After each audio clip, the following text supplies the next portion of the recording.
Hi guys, how are you doing? I hope you're enjoying The Lion, the Witch, and the Wardrobe. We're on chapter 5. As you remember, Lucy and Edmund have just returned from Narnia.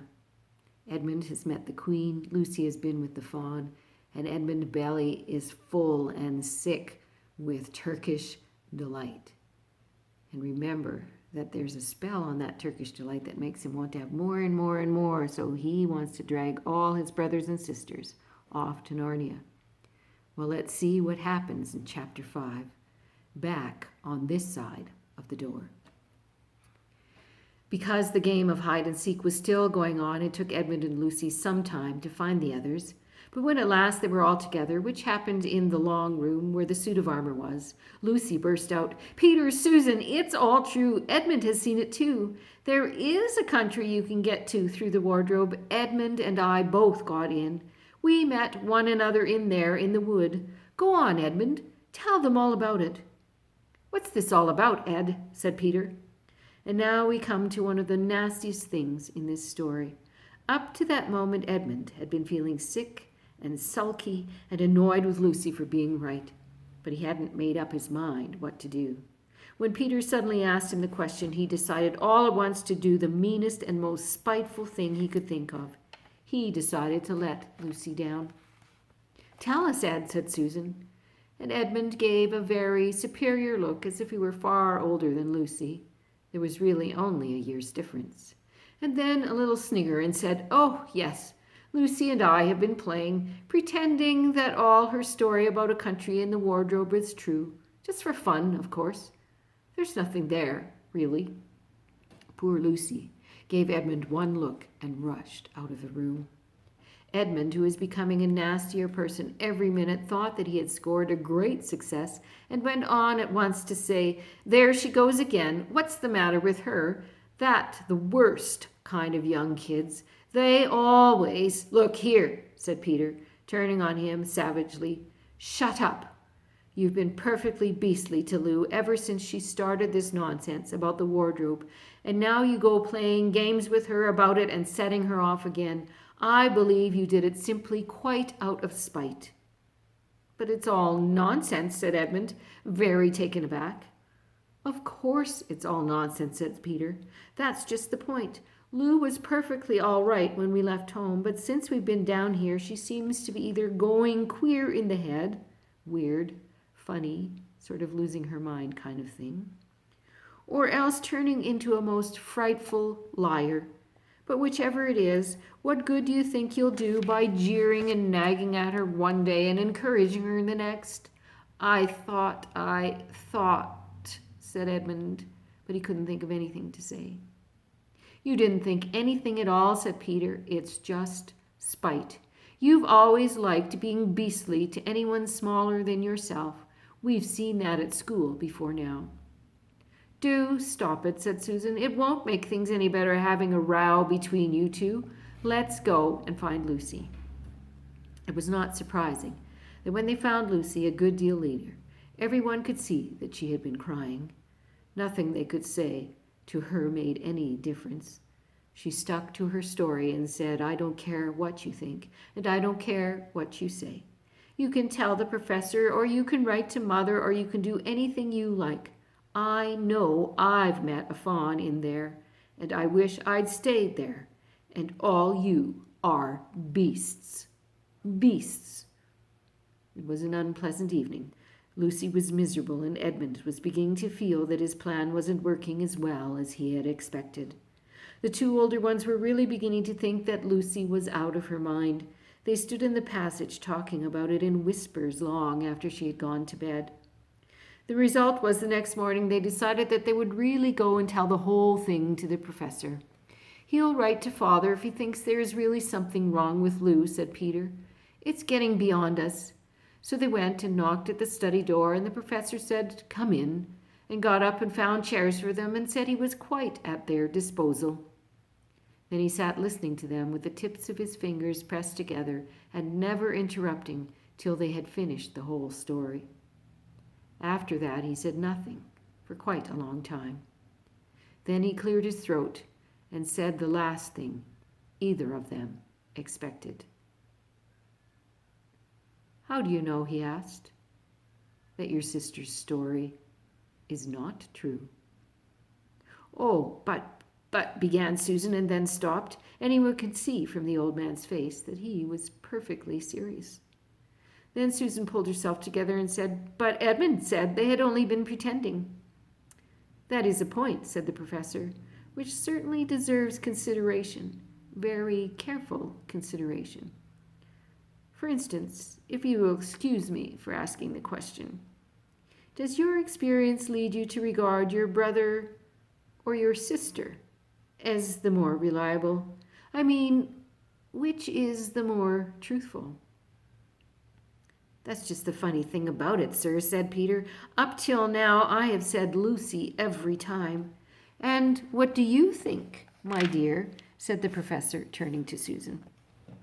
"Well," said Susan, "in general I'd say the same as Peter, but this couldn't be true, all this about the wood and the fawn." "That is more than I know," said the professor, "and a charge of lying against someone whom you have always found truthful is a very serious thing. A very serious thing indeed." "We were afraid it might even be lying," said Susan. "We thought there might be something wrong with Lucy." "Madness, you mean?" said the professor quite coolly. "Oh, you can make your minds easy about that. One only has to look at her and talk to her to see that she is not mad." "But then," said Susan, and stopped.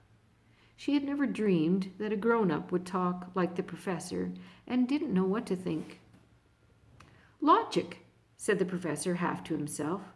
"Why don't they teach logic at these schools? There are only 3 possibilities.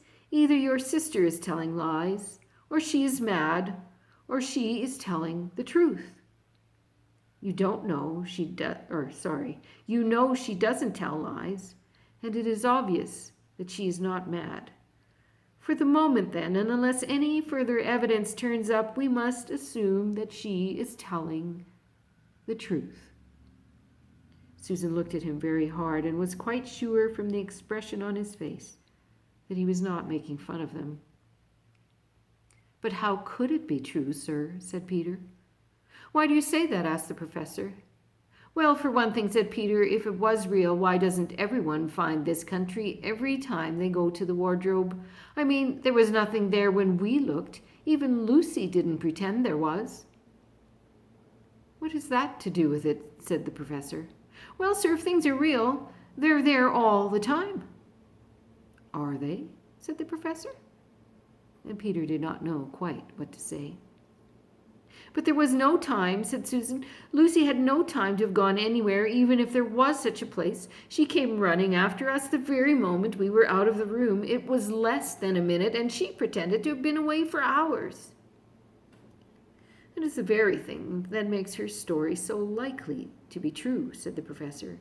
"If there really is a door in this house that leads to some other world, and I should warn you that this is a very strange house, and even I know very little about it. If I say she had gone into another world, I should not be at all surprised to find that the other world had a separate time of its own, so that however long you stayed there, it would never take up any of our time. On the other hand, I don't think many of the girls her age would invent that idea for themselves. If she had been pretending, she would have hidden for a reasonable time before coming out and telling her story." "But do you really mean, sir," said Peter, "that there could be other worlds all over the place, just round the corner like that?" "Nothing is more probable," said the professor, taking off his spectacles and beginning to polish them while he muttered to himself, "I wonder what they do teach them at these schools." "But what are we to do?" said Susan. She felt that the conversation was beginning to get off the point. "My dear young lady," said the professor, suddenly looking up with a very sharp expression at both of them, "there is one plan which no one has yet suggested, and which is well worth trying." "What's that?" said Susan. "We might all try minding our own business," said he. And that was the end of the conversation. And here's a picture of the professor and Susan and Peter. You can draw your own pictures of them if you like.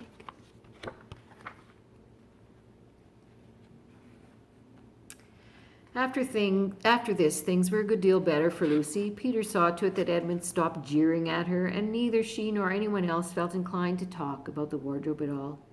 It had become a rather alarming subject, and so for a time it looked as if all the adventures were coming to an end. But that was not to be. This house of the professors, which even he knew so little about, was so old and famous that people from all over England used to come and ask permission to see over it. It was the sort of house that is mentioned in guidebooks and even in histories, and well it might be, for all manner of stories were told about it, some of them even stranger than the one I'm telling you now. And when parties of sightseers arrived and asked to see the house, the professor always gave them permission, and Mrs. Macready, the housekeeper, showed them round, telling them about the pictures and the armor and the rare books in the library. Mrs. Macready was not fond of children and did not like to be interrupted when she was telling visitors all the things she knew.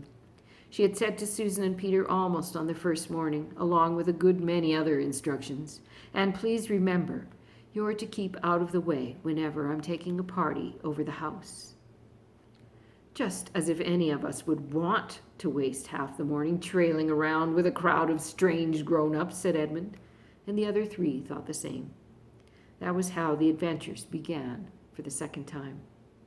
A few mornings later, Peter and Edmund were looking at the suit of armor and wondering if they could take it to bits, when the two girls rushed into the room and said, "Look out! Here comes the Macready and the whole gang with her." "Sharp's the word," said Peter, and all four made off through the door and at the far end of the room. But when they had gotten out into the green room and beyond it, into the library, they suddenly heard voices ahead of them and realized that Mrs. Macready must be bringing her party of sightseers up the back stairs instead of up the front stairs as they had expected.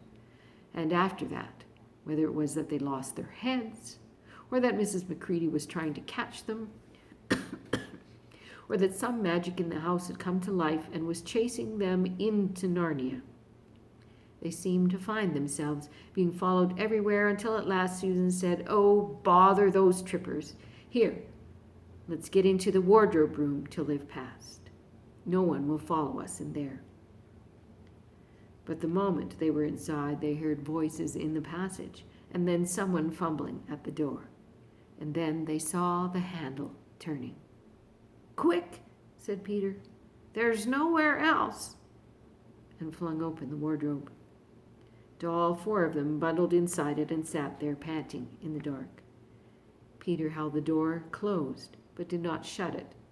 For of course he remembered, as every sensible person does, that you should never shut yourself up inside a wardrobe.